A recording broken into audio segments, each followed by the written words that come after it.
With your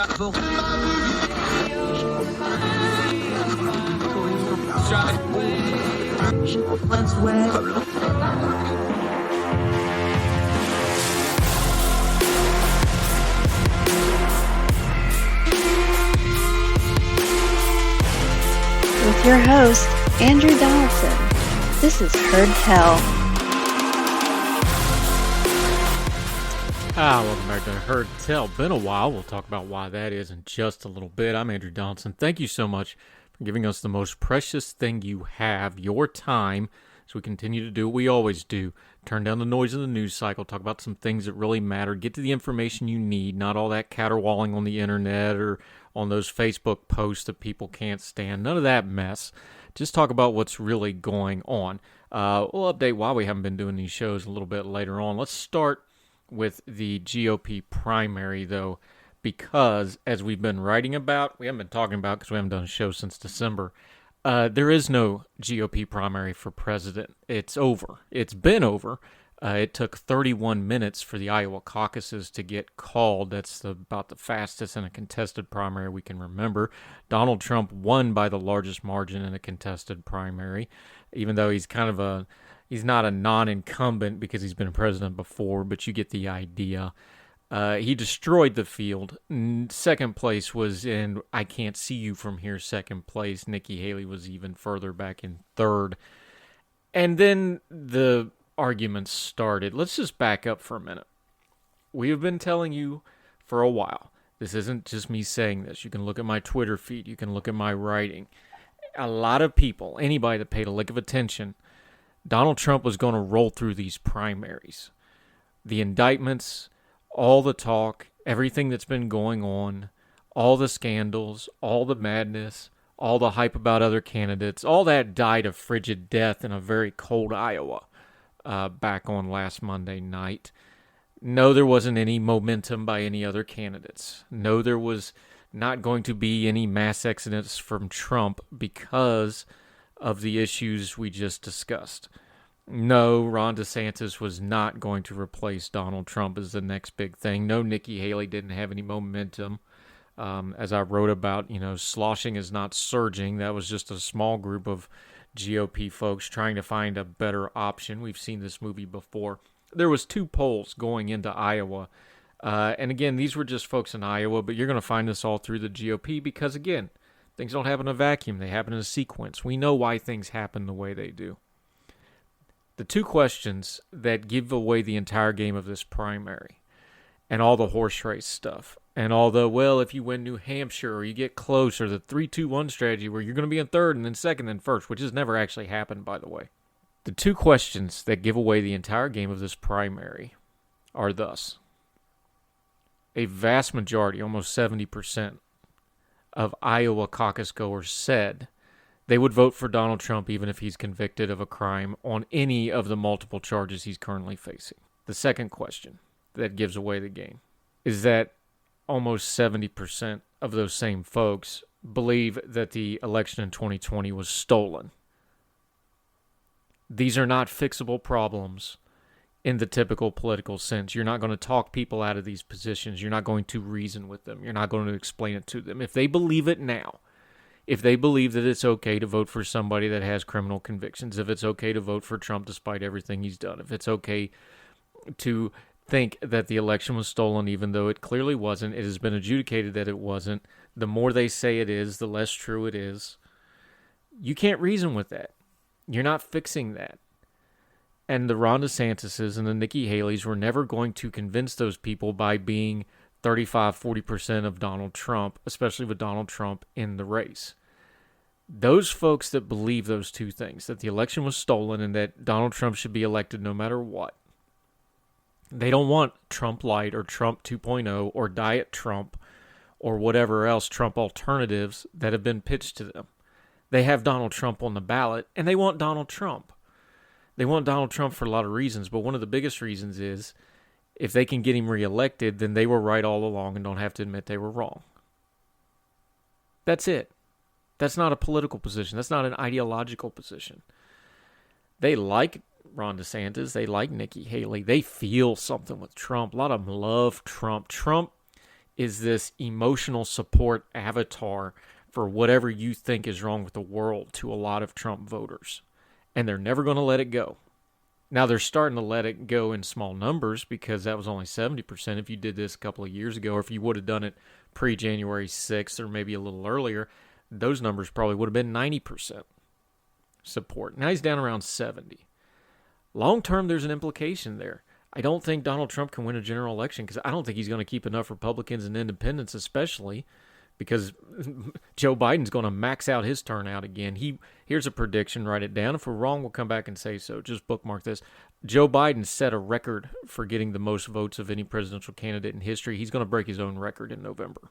He's going to get that much support because he's not Donald Trump. Joe Biden in a coma is going to get massive support just because he's not Donald Trump. So Donald Trump has problems going. But as far as this GOP primary going, it's not a primary. You have about 2/3 of the party almost who are going to vote for Trump. And Ron DeSantis is going to endorse Trump. And Nikki Haley is going to endorse Trump. And that jackass Vivek has already endorsed him because he was a surrogate for Trump from the go anyway. They're all going to endorse Trump. And that 70% that said they'll vote for him, even if he's convicted, they mean it. And they're going to do it if he gets convicted. And they really do think the elections were stolen. And there's no way to reach any of them on any of it. And Donald Trump is going to be the GOP primary. This thing's already over. We told on social media, if you follow us, for the Fire, or my writing at ordinary-times.com. I've wrote a couple pieces over the last few weeks about this, including one on Nikki Haley and one on the Iowa caucuses you can read there. We'll put the links in the show notes.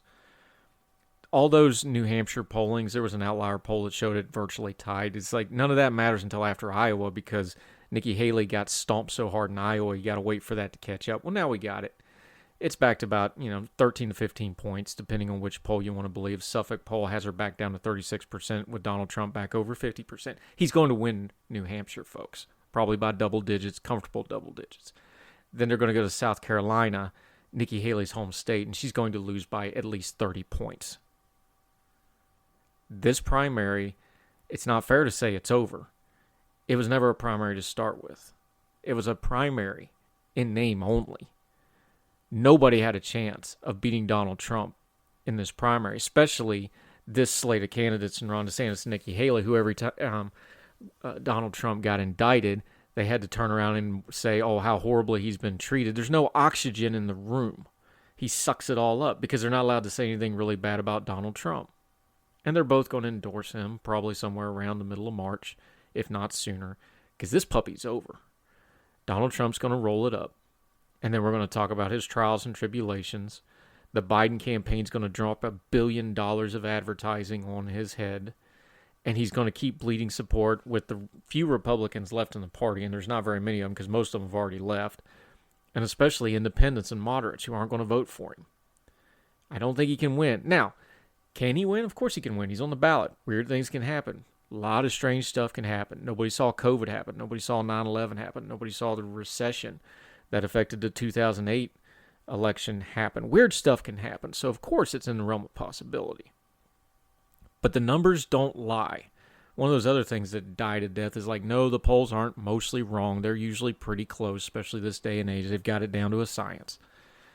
The polls aren't lying. Trump is dominating this primary, but he's weaker than he was before, even among the GOP primary.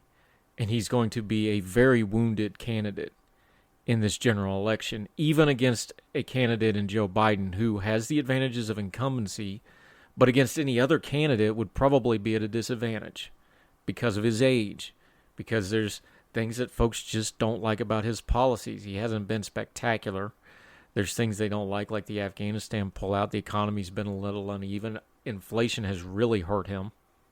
But none of that will matter if Donald Trump's on the other side of the ballot, who's similar of age, just as lunatic when it says stuff just off the wall. So all the dementia stuff about Joe goes out the window because Donald Trump says crazy stuff and actually means it. This is where we're at.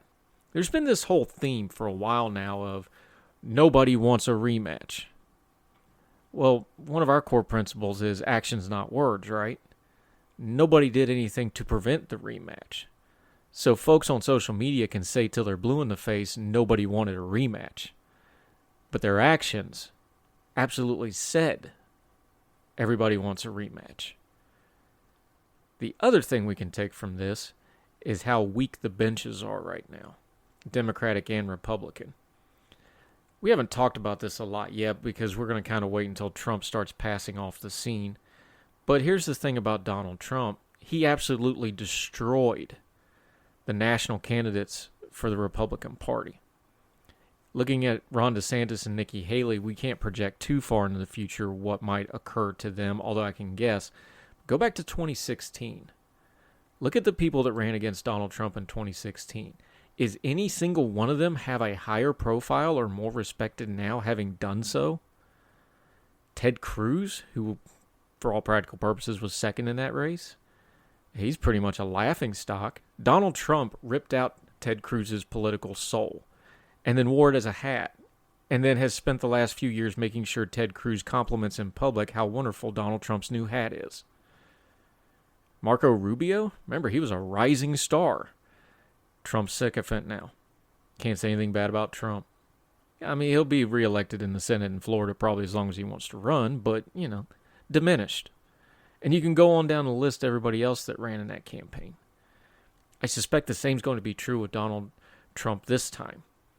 Nobody survives first contact with Donald Trump because they don't know how to fight him. They don't really want to fight him, and they wound up doing this mealy-mouthed nonsense that makes them look really, really silly. And if you want to have leadership after Donald Trump, all of these people are going to be judged by how they handled Donald Trump. And even the Trump fans, here's the dirty little secret. The hardcore Trump fans, they don't respect anybody that just supports Donald Trump because they know they have to, because they can smell it on them, and they can see it in their actions.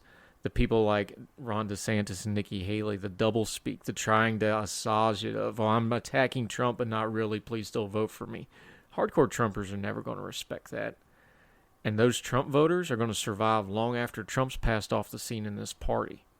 The Republican Party has nobody to blame but themselves. And when they start harping about binary choice, no, this is not a binary choice. This is a result of years of action. You had other options in 2016. You had other options. 2020 is an incumbent, so that's a little different. You definitely had options this time. And every single turn, they decided they wanted Donald Trump. It wasn't a binary choice. It was a plan because they wanted it this way.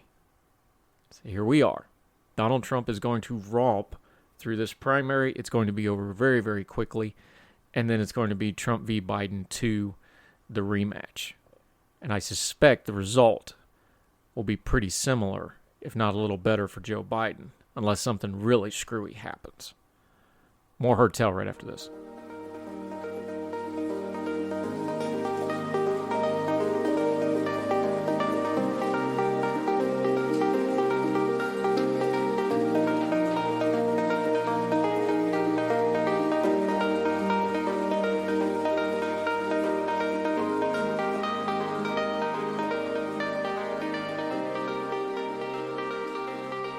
Welcome back to Heard Tell. Okay, where have we been? I want to give you a little bit of update. I don't want to do a whole bunch of personal stuff because y'all got your own problems. You don't need to worry about mine. But where have we been? Well, I've planned on taking a little break up over the holidays, which I did, but now we're in the middle towards the end of January. So what happened?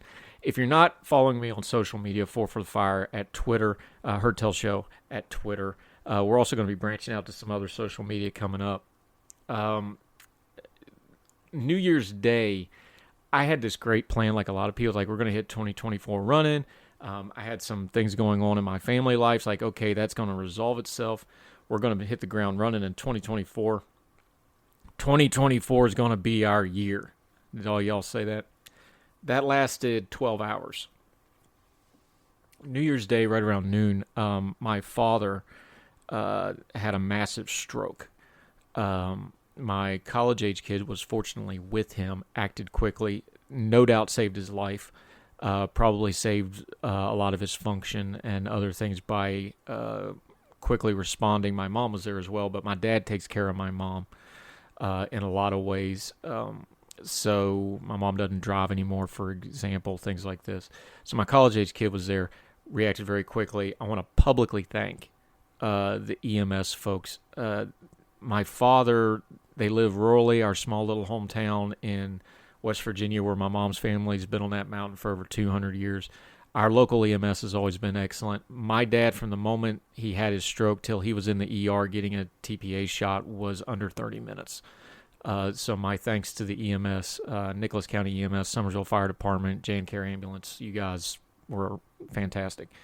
But it was a severe stroke. They transported him to WVU Medicine in Morgantown. If you're not familiar with WVU's hospital, it is exceptional. They specialize. They were just on 60 Minutes about a week ago. Featured their neurology department with some of their Alzheimer's research. They're excellent with neurology and cardiology and this sort of thing. It's a fantastic hospital. They were wonderful to us. We were in Ruby for over a week. Cannot say enough good things about them. But long and the short of it, obviously I had to go up to West Virginia. I had to be with my dad. He got moved to rehab, so I've been kind of going back and forth a little bit. As you're listening to this and we're putting it out, we're hoping he's going to be coming home from rehab pretty soon. When he comes home from rehab, I'm going to be with them pretty much full-time for the foreseeable future to help take care of them, help my dad with his rehab. If you don't know my own backstory, I had a TBI while I was in the military. I had full right side paralysis, including my face, including speech involvement. My dad has right side paralysis, including speech involvement. His cognitive's good. He just can't neuromotor, can't physically, and he's made great strides. He's killing it in physical therapy. He's super motivated. He's doing as well as he can be doing. He's going to work hard at it. I've been there. I've done this kind of therapy. I've had to rehab. I've had to learn how to write with my right hand again. I've had to learn how to walk again. I've done all this. So I feel that's a blessing in this situation. I get to go do this and help my folks out. So that's where we're at on that. I'm telling you all this because my plans for this program and for my writing and my media and my other stuff obviously have greatly changed now. So if you accuse me of tweeting from my mom's basement for the next couple of weeks, there's validity accusation. I'm probably in my mom's basement in my old bed downstairs tweeting. How are we going to do this program? Well, fortunately, about 3 days before the stroke happened, Dad actually got modern internet put into Up Yonder finally. They had horrible internet up there. I couldn't even do audio or anything else. You could barely text message up there. They live right on the side of the hill before you get to the top of the hill, and just the reception. You can't even get cell reception real good there. They have modern internet now. So there's going to be some guerrilla radio involved here. I'm going to try to do episodes of this program. I'm going to be doing my writing. I've already, my local column for Fayette Tribune, I hadn't been doing that. I found the first one's going to come out this week. We'll get back to doing that. I got some more West Virginia focused stuff I want to do because, frankly, national politics are boring me, and it's just ugly, and I want to focus more on West Virginia going forward. And I'm going to be there, so that'll make that easy. My normal rig that I record this program on, I have a broadcast quality video and audio rig in my home, so I can do, when I do a TV hit, or I do Fox, or I do Young Turks, or I do, anybody wants to do anything. I've done Times Radio in London from overseas. I can do anything from my home setup. That's what it's designed for. That's not portable, and I can't take that with me. So we are going to do a little bit of guerrilla radio. I'm going to take a microphone, take the webcam, take a circle thing. It may be not the quality you're used to, but we're going to try to put some stuff out. It'd be a lot of audio for right now until we figure out the video setup and if we're going to be able to do that up there. So that's where we're at on all that. You have invested a lot of time in listening to this program. Those of you that have subscribed to the Substack, I really appreciate you, especially those of you that have supported financially. That's fantastic. herdtell.substack.com. Please continue to do that. All of this will start picking back up. We'll get back to work. Even when I'm up there helping them out, I'll be writing, I'll be putting out shows. So I apologize for not doing so. I'm sure you understand why, because it's been a lot of back and forth. For me to go into my mom and dad's home for a long period of time, I had to set some things up. Fortunately, my children are all older now. 3 of them are now technically adults, which is a weird stage of life, but it frees me up, and I'm blessed to where I'm going to be able to help them out, and my family's super supportive of me doing that, and they understand. So that's where we're at on all that. I will give updates on social media from time to time on Dad. I'm not going to be doing like videos and stuff. It's obviously a private matter, but he's doing great. All things considered, he had a very rare type of stroke, what they call a deep brainstem stroke. And all things considered, they're just amazed at his progress and his attitude and how hard he works. He's way ahead of where they thought he was going to be already. I have confidence whatever he can get back, he's going to get it back because that's just the kind of guy he is. So we appreciate your prayers. One of the biggest tweets I ever had is when I put out that my dad had a stroke, and I could not physically go through all the replies and thank everybody, but y'all were awesome. So thank you very much for that. All right, that's enough belly aching. Let's get back to work. Thank you for your support. Make sure you're following us, Four for the Fire on Twitter, Heard Tell Show on Twitter. We're going to look into the other platforms. We're looking at doing maybe some IG stuff. I hate Facebook, but I may just have to bite the bullet and do it. And of course, the Heard Tell Substack, heardtell.substack.com. All the content on the Substack is free. You can donate if you want to, but we're not going to charge you for the content. It's all free. So that's enough of that. Let's get back to work right after the break. More Heard Tell right after this.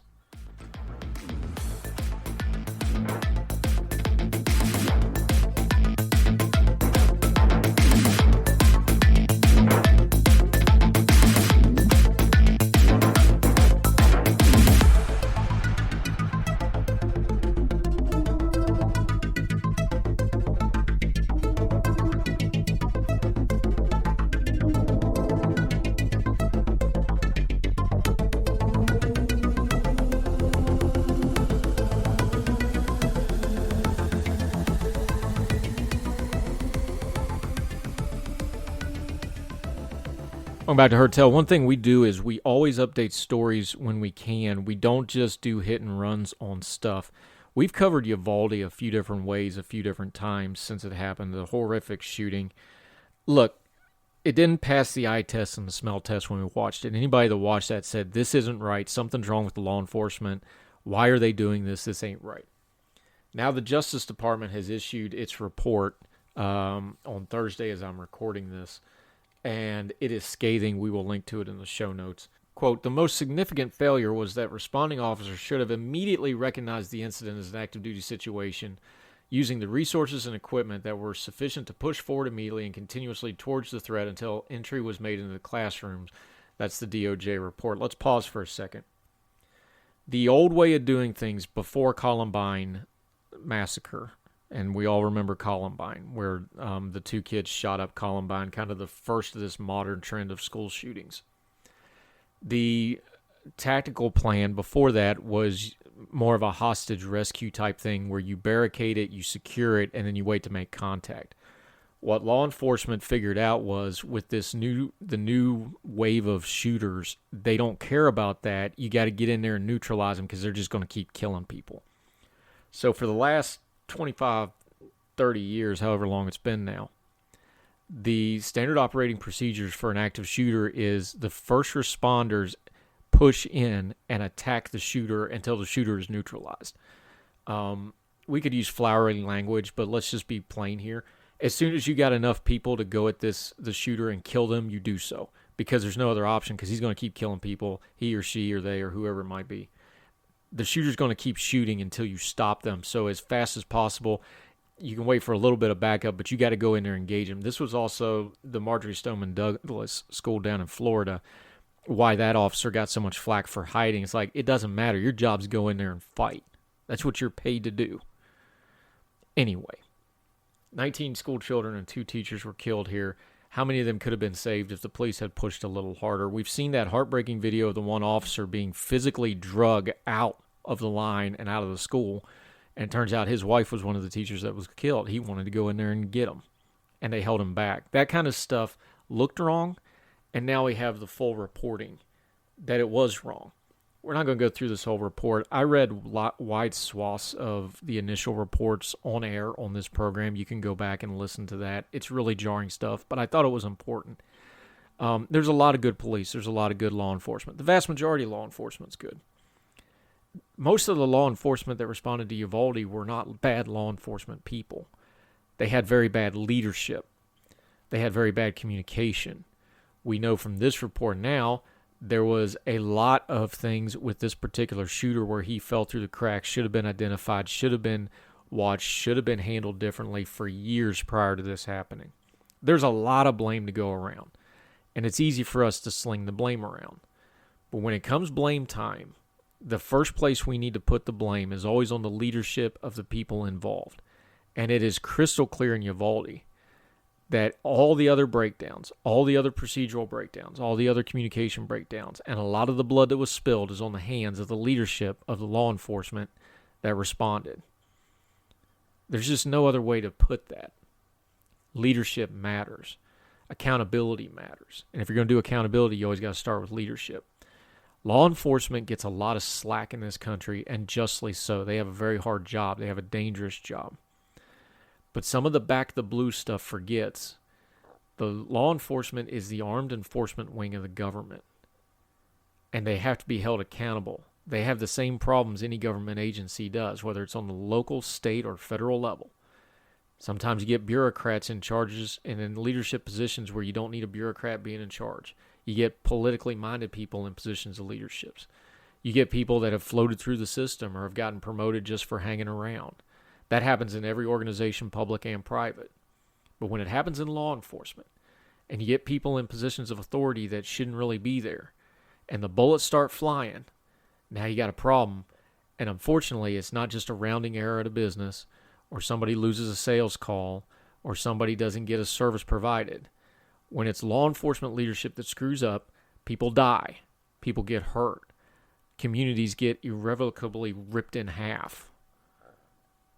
It's important for us to hold leadership accountable. And when things like Uvalde happen, long after the viral videos have gone and long after the outrage has kind of died down a little bit, when these reports come out, it is behooving to us to read them, understand them, and then start holding people accountable wherever you live of, hey, this Uvalde report came out. What are you doing, local sheriff's department? What are you doing, city chief of police, city council, county commission? What are you doing, congressman, senator, governor, whatever the case may be, state troopers, ATF, FBI? I don't care what level of law enforcement. You should be pushing. You have your social media. Put this report on your social media and start tagging some people in authority and go, hey, this report came out. What are we doing to make sure this doesn't happen here? You have power in your social media. You have power in your voice. You can go to city council meetings or county commission meetings, whatever the case may be, whether you're urban or rural, and use these reports to force a little bit of change, because they should be reading these, because Uvalde could have been any town in America, and you don't want it to be your town. But if it does happen in your town, you want to have law enforcement that are prepared, that face it bravely, and handle the threat with the least amount of loss possible. And that starts by being prepared, by understanding what went wrong in Uvalde. Law enforcement, somewhat understandably, recoils because they don't like being criticized. But I'm sorry, you want to wear the badge, you want to carry the gun, you want that discount at Arby's, you want all those flags and all that support online and all the fun t-shirts of Back the Blue. This is the job. And it's your job to make sure you do it correctly. And when something like this Uvalde report comes out, do a little self-reflection and go, let's make sure we do better when it's our turn under fire. More Heard Tell right after this.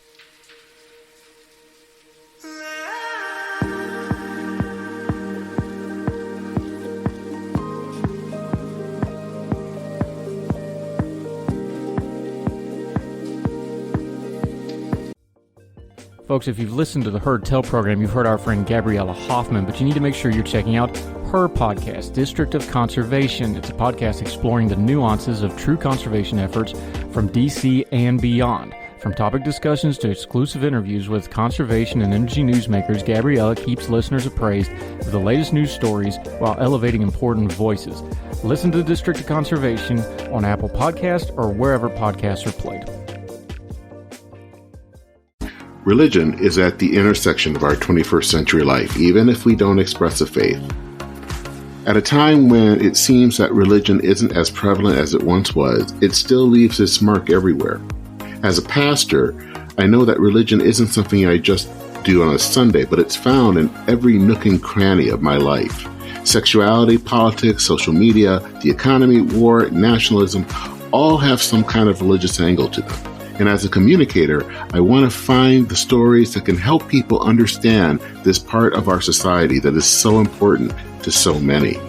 Hi, I'm Dennis Sanders, and I'm the host of Church and Main. Church and Main is a podcast about the journey of faith and where it intersects with modern life.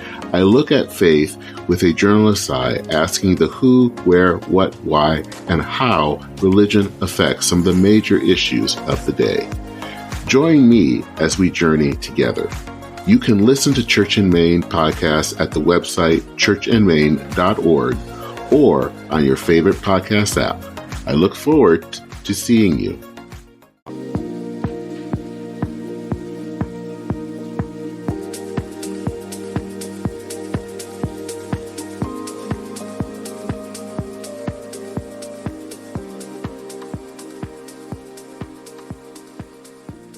Go overseas briefly. Welcome back to Heard Tell. Front page of the New York Times. Pakistan retaliates with strikes inside southeastern Iran. Iran is ticking a lot of people off right now. The Houthis that we're shooting it out with, the U.S. Navy has been just busy as a bee in the Red Sea dealing with the Houthis. They're Iranian proxies. Iran funds them. They arm them. They've got them as trying to take over Yemen, the country. Do not let anybody in media tell you the Houthis are Yemen. They are not. They're their own thing, and they really, really want to die for the cause, and we really, really need to kill the ones that are violent, so that's a mutual thing. Let's get that done. And the Navy and the American Armed Forces and our coalition partners are doing that. Now, Iran has decided to pick a fight with Pakistan. I'm not sure what's going on in Iran, although we know that it's very unstable and has been for years. Pakistan's got its own internal problems right now, and nothing rallies people around the flag like foreign interference. There is, of course, a long history with Pakistan and Iran, good, bad, and indifferent. So for them to send warplanes some 50 kilometers inside of the border of Iran, unmolested, which tells you a little bit about Iran's preparedness, this is not good. Now, the World War III people who are always complaining every time America bombs anybody that, oh no, World War III, have been particularly quiet about this one for some reason. But Iran wants to be a nuclear power. Pakistan does have nuclear weapons. So it is a concern. But turn down the noise on this just a little bit and zoom out for a second. Iran is making a lot of enemies right now. They're messing up worldwide trade. We already know that they were, involved in backing Hamas with the Israel attacks. They've got issues. And, of course, there's the wider realignment fight in the Middle East of the Saudis and their partners versus Iran and their partners. Now, the Saudis, the House of Saud is despicable. They do all kinds of horrible, horrible things. They are a lesser evil than Iran in some ways, I guess. That you can at least do a little bit of business with them, but let's not act like they're good people either. They're not. They're a brutal dictatorship. They're terrible on human rights. They've done lots to hurt lots of Americans, including American servicemen, for years. There's the 9/11 ties we can talk about some other time. And Iran, of course, still chants death to America every Friday. There's no good answers here. But we need to understand the realignment issues that are going on. Iran has probably overstretched in trying to exert authority, especially with their buddy Russia a little tied up with other things right now. They're not getting the support they once had, and they're making a lot of enemies. Keep an eye on this. If we had competent foreign policy in America right now and amongst our leadership, looking at you, Biden administration, and whoever might be president next, Trump was not great in the Middle East either, despite what you've been told. They would start working this a little bit because you could get a coalition of people who even normally are disposed towards Iran to try to clamp down on them and isolate them a little bit for some of this nonsense they got going on because they're ticking off everybody right now. There's an opportunity here if we had competent foreign policy, but we don't. Now, the Biden administration is adjusting a little bit. They're putting the terrorist designation back on the Houthis at least, which they should have never removed in the first place because they were trying to placate Iran. But there's an opportunity here to start doing some squeezing on Iran in a meaningful way. And we should. Will we? I'm not going to hold my breath. But keep an eye on this Pakistan thing. Pakistan is an important player. Of course, they border Afghanistan. They have a contentious relationship with India. Now they're fussing with Iran. A lot going on over there. It's easy to forget it in an election year. It's easy to forget it with everything else going on. But pay attention to it. Keep your eye on it. A lot of moving parts over there, and most of them overlap and all go together. More Heard Tell right after this.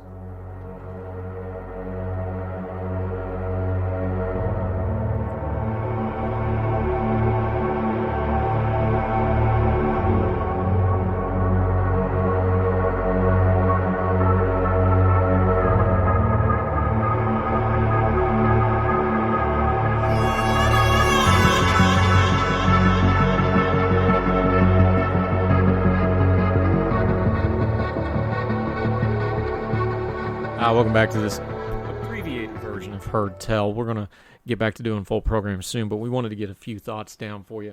One of my favorite things is our buddy Keith Conrad's news side quest. It's an email service. You can get it. This is a little light note. Meme falsely claims dinosaurs were only invented to prove evolution is real. There is no dino hoax. This is fun. From the AP News Service. Claim the word dinosaur was coined before the first dinosaur fossils were discovered, which proves that the prehistoric reptiles never existed. That's the claim. Now, the assessment is false. Humans have been finding dinosaur fossils for thousands of years. You know, we have... Dinosaurs are real. Let's just not be silly about it. Now, there's debate about why they existed, when they existed, the timeline. But yes, there was dinosaurs. Social media users have dug up an old meme to deny that the ancient beasts ever actually roamed the earth. Sir Richard Owens, this is the AP, who created the term dinosaur, wanted to prove evolution to be true, reads an image shared. He knew that many specific scientific community embraced the same goal. He was broke and desperate to succeed after he invented the word dinosaur in 1842. Amazingly, the first dinosaur discoveries happened in 1858. In the top left corner of the image, this is the meme. The word dino hoax appears. It is unclear where the meme originated, but a Google search for dino hoax shows it's been going around since at least 2019. Owen, an English anatomist and paleontologist, introduced the term dinosauria in 1842 to describe the three types of the extinct reptiles that had been formally named after the first decades of the 1800s, but experts say fossilized dinosaur remains have been uncovered throughout human history, even though they were broadly recognized for what they were until the 19th century. Quote, Bruce Lieberman, director of Kansas Paleontology, people have been interested in not just fossil but dinosaur fossils for thousands of years. He explained there's archaeological and other types of evidence pointing to awareness even amongst the earliest civilizations. For example, Native American pictograms of a giant bird dated about 500 AD was found next to a site where the dinosaurs' footprints were discovered. It goes on, but this is the funny version of memes being funny. Now, there's other versions of this that are funny. The flat earth people. We had the anniversary of the JFK assassination. There was a meme that, you know, it's long enough we can have a little bit of a joke about it. It's like, he wasn't assassinated, his head just did that kind of thing. But it's also a good example of how easy it is for people to just believe stuff on the internet, especially things like Facebook or Instagram or Twitter, or a lot of people, I noticed, you know, on people's phones, they have these news feeds that aren't really news feeds. They're just clickbait feeds. And it's easy to see something and get head up on it. And if you don't take a minute to Google it and follow up on it or check with a reputable news service, you get stuck on it. You get caught on it. And you're not sure whether it's true or not. It's vitally important, more than ever, for us to be very aware of what we're just smashing send on. Because a lot of those clickbait headlines are just that. They're clickbait. And memes that are most people who created them meaning them to be funny, people can actually start believing them. So yeah, the dinosaur one's funny. It's just goofy and silly. But it's also indicative of how easy it is to click something, read it, not take a second to think about it, and all of a sudden you're down the rabbit hole. Real life's busy enough, folks. Don't do too much of that. More Heard Tell right after this.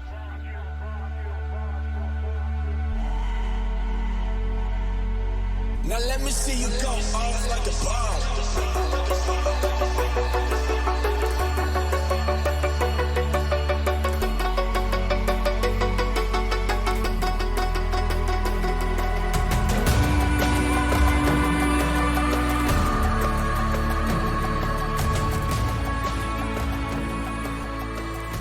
Welcome back to Heard Tell. I wrote a piece on Substack, and I wanted to share it with you if you hadn't seen it yet. We'll put the link. It's called Stupid Questions with Obvious Answers.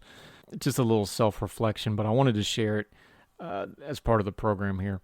Many, perhaps almost all, are guilty of it. The automated, unthinking, muscle memory responses we reply with to strangers in public. The rhetorical, how you doing? Or a good morning, good evening that might or might not be a lie if the speaker knew the circumstances, which they do not know, or care to know, or want to know. Thus the disarming, non-committal, socially acceptable bare minimum of the currently convenient colloquialism. To my shame, I realized I am guilty. I confess, I have sinned. Standing in the elevator of a major hospital as people joined on various floors and came and went, I realized I was partaking in the habit of unmeaning words aimed at fending off strangers. The man made eye contact, you see.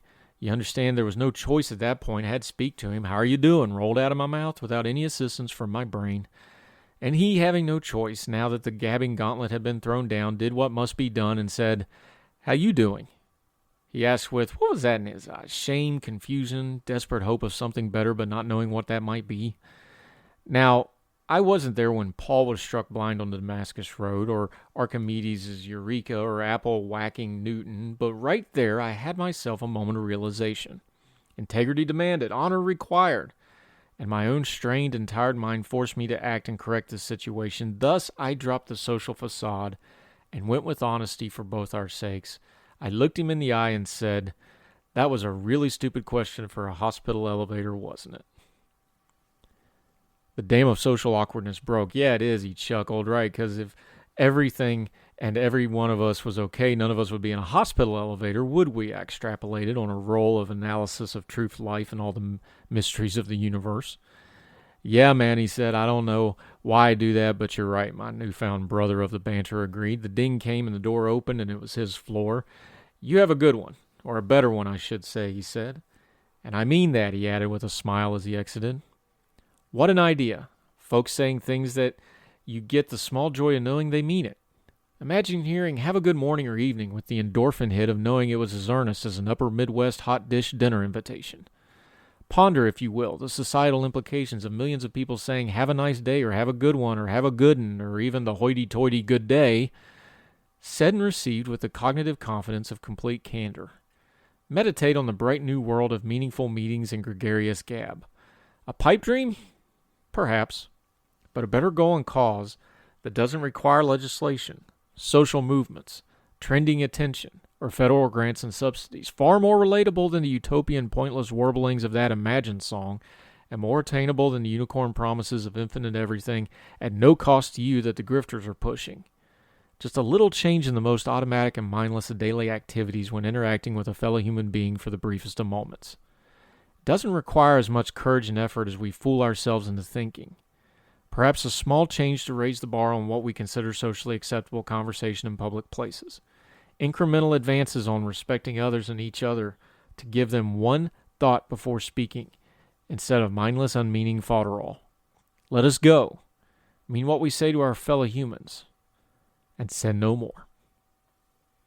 A piece I wrote on Heard Tell's Substack, heardtell.substack.com a while back. That was in the elevator while I was going up to the 10th floor of Ruby Memorial to see my dad in Morgantown. That happened. Share it, discuss it, love it, learn it, live it. That'll do it for Heard Tell. An abbreviated episode as I try to remember how to do this. As we said in our update segment, we'll try to get back regular to this. You can find us on all the podcasting platforms, iTunes, Spotify. Make sure your subscriptions are still good. Follow us however you do it. iHeartRadio. We are on there now. If you listen on Google Podcasts, that platform is actually going to be going away. Make sure you migrate to something else in the coming days. Google will probably update you as they go. But we're on every platform. We're even on a couple over in India that I can't even pronounce. If it has podcasts, we are on it. Find us, Heard Tell, or type in my name, Andrew Donaldson. Should come right up. You can always find us, heardtell.substack.com. Every episode will also have links on there, plus all the writing, media hits, everything we do. Kind of one-stop shopping for everything we do with Heard Tell. For the Fire on the Twitter, if you want to follow my personal account. We do a lot of different things there, not just politics and culture. We do food, we do sunsets, we do all kinds of shenanigans. Heard Tell Show at the Twitter. or X now, if you want to play along with that. It's all good. So, wherever you are, across the street or around the world, we hope you're well. We hope you're well fed. We have missed you. We're glad to be back. See you next time for more Heard Tell. All the music on Heard Tell is provided under a Creative Content license from monstercat.com. Religion is at the intersection of our 21st century life, even if we don't express a faith. At a time when it seems that religion isn't as prevalent as it once was, it still leaves its mark everywhere. As a pastor, I know that religion isn't something I just do on a Sunday, but it's found in every nook and cranny of my life. Sexuality, politics, social media, the economy, war, nationalism, all have some kind of religious angle to them. And as a communicator, I want to find the stories that can help people understand this part of our society that is so important to so many. Hi, I'm Dennis Sanders, and I am the host of Church and Main. Church and Main is a podcast about the journey of faith and where it intersects with modern life. I look at faith with a journalist's eye, asking the who, where, what, why, and how religion affects some of the major issues of the day. Join me as we journey together. You can listen to Church and Main podcast at the website churchandmain.org or on your favorite podcast app. I look forward to seeing you. Folks, you've heard of Ethan Brown on the Heard Tell show a couple of different times, but if you're interested in learning about how to discuss things like climate change without all the politics and doom and gloom, head over to his podcast, The Sweaty Penguin. Sweaty Penguin is a late-night comedy-style climate podcast working to add nuance, critical thinking, humor, and hope to the climate conversation. They got over 100 episodes already, breaking down weekly news stories and specific topics, from the vanilla to the ADHD to the international accountability to orangutans. Yes, I know, that's a comedy thing, so just go with it. But each time, exploring different ways we can make progress on these issues while still helping the economy, health, security, and everything else we care about. Feel overwhelmed, exhausted, or excluded by today's climate change discourse? This is the podcast for you. Find The Sweaty Penguin wherever you get your podcasts or at www.thesweatypenguin.com.